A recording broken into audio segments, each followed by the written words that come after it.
ډېر د نفرت ډک انتخابات دي، د تعصب ډک انتخابات دي، د دشمنۍ ډک انتخابات دي.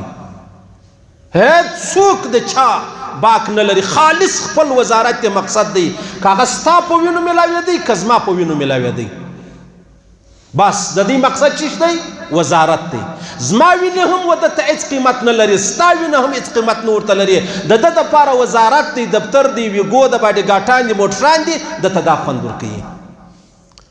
بیا په دې کې عزیزانو دا زموږ انتخابات یا زموږ سیاسي پارټیانې دا زموږ دپاره ډېر لوی مشکل جوړ کړي.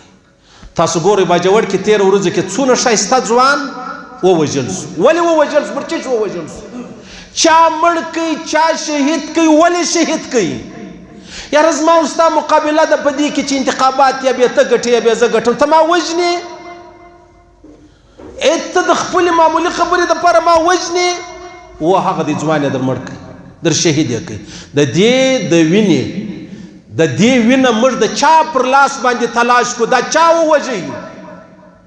ته نه یې په خبر. حضرت عمر فاروق فرمایي رضی الله تعالی عنه، وایي که چیرې د یوه سړي په قتل کې تمام یمن د یمن کسان شریکان سي، زه به پر ټولو باندې حد جاري کوم، زه به ټول قصاصوم.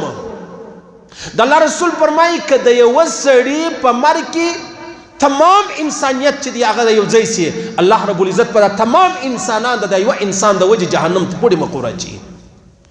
په چمن کې ځوان شهید سو. چا وویشتی؟ ولې وویشتی؟ څنګه وویشتی؟